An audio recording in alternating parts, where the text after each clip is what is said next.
మేము పగ సాధించవాలని రప్పించిన మానవుడు మా పీఠమునికే ఎసురు పెట్టటయ్యా. ఓరి మానవ, మతి తప్పినదా, మదమెక్కినదా? ధర్మాసనమును స్పర్శించుటకు అర్హత లేని మీరు ఈ ధర్మాసనమును అధిష్ఠించుటయ్యా.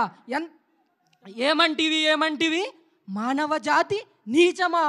ఎంత మాట! వైతరుని వరకు వెంటాడి వేధించి ముప్పదిప్పలు పెట్టి మీ ధర్మసూత్రమును మంటగలిపి 10 ప్రాణములు దక్కించుకున్న నారీమణి సావిత్రిదే జాతి, మానవ జాతి. తన భక్తితో సాక్షాత్తు పరమశివుణ్ణే ప్రత్యక్షము గ్రావించి ప్రాణహరులైన మిమ్మలనే ప్రాణభయంతో పరుగులెత్తించిన పసివాడు మార్కండేయుడిదే జాతి, మానవ జాతి.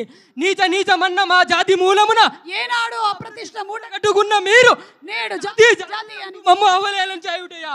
ఎంత అహంకారం, ఎంత కుసంస్కారం!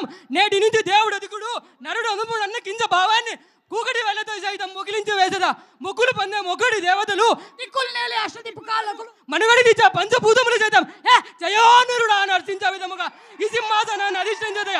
స్వర్ణ మణిమయ రత్న గజతలంకృతమైన ఈ సభా మందిరమున అకుంఠిత సేవాదక్ష పరిహార సమూహ మధ్యమున భూతలతర రక్షమైన ఈ ధర్మ నిలయమున సర్వదా సతదా సహస్రదా పాప పంకిలమైన కుల మత జాతి కూపమును సమూలముగా శాశ్వతముగా ప్రజ్వాలనగా గావించదా.